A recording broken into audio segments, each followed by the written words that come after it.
নমস্কার, ডিপিসি ফ্যামিলিতে আপনাদের সবাইকে স্বাগত জানাই। আজকের রেসিপি সর্ষে পোস্ত ইলিশ। তো চলো শুরু করা যাক। সবার প্রথমে আমি নিয়ে নিয়েছি হলুদ গুঁড়ো, জিরের গুঁড়ো আর শুকনো লঙ্কার গুঁড়ো। ভালো করে জল দিয়ে এটাকে মিশিয়ে নিতে হবে। এই যে আমি ভালো করে এটাকে গুলিয়ে নিব। গোলানোর পরে আমি উনুনে কড়াই বসিয়ে নেব। এরপর আমি দিয়ে দিয়েছি সরষের তেল আর এখানে দিয়ে দিয়েছি কালো জিরে। তারপরে দিয়ে দিয়েছি গুলিয়ে রাখা মশলাগুলোকে ভালো করে ভেজে নেব। ভেজে নেওয়ার পর এর মধ্যে দিয়ে দিব কাঁচা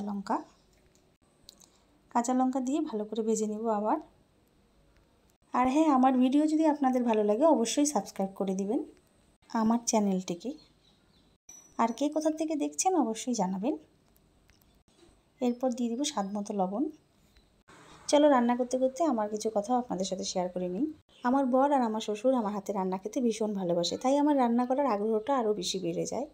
আমার বয়স্ক শ্বশুর যখন আমার রান্না খেয়ে ভীষণ প্রশংসা করে তখন আমার ভীষণ ভালো লাগে। চলো কথা বলতে বলতে ফিরে আসি আবার রান্নায়। দেখো মশলা আমার ভাজা হয়েই গেছে। এখন দিয়ে দেব পরিমাণ মতো জল।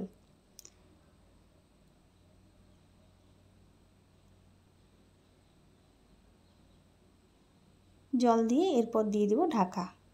2 থেকে 3 মিনিটের জন্য ঢাকা দিয়ে রাখবো। এবার 2-3 মিনিট পর ঢাকনা খুলে দেখো জল ফুটে গেছে, হয়ে গেছে। এরপর এর মধ্যে দিয়ে দিব মাছের টুকরোগুলো, যেটা হলুদ আর লবণ মেখে রেখেছিলাম।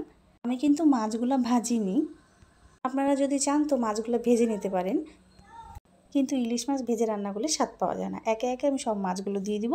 মাছগুলো দিয়ে 3 থেকে 4 মিনিটের জন্য ঢাকা দিয়ে রাখবো যাতে মাছগুলো সিদ্ধ হয়ে যায়। হয়ে গেছে আমার 3 মিনিট। এবার খুলে দেখব। দেখো সব মাছগুলো আমার হয়ে গেছে, সুন্দর সিদ্ধ হয়ে গেছে আর স্মেলটাও খুব সুন্দর বেরিয়েছে। এই যে দেখো সব মাছগুলো হয়ে গেছে। এরপর দিয়ে দেবো এর মধ্যে পোস্ত আর সর্ষে বেটে রেখেছিলাম সেটা। অবশ্যই সাদা শস্য ব্যবহার করবেন, তাহলে খেতে স্বাদ হয়। এবার ভালো করে নেড়ে নেব। তার মধ্যে দিয়ে দেবো গোটা কাঁচা লঙ্কা।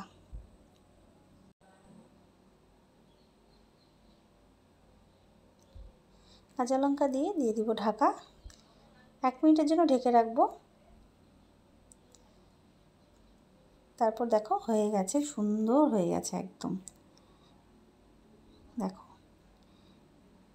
এরপর এর মধ্যে যদি কাঁচা সরষের তেল না দাও তাহলে তো স্বাদটা আধুরা রয়ে যাবে, যার জন্য কাঁচা সরষের তেল তো দিতেই হবে। দিলে পরে এটা খেতে আরও ভীষণ সুস্বাদু হয়।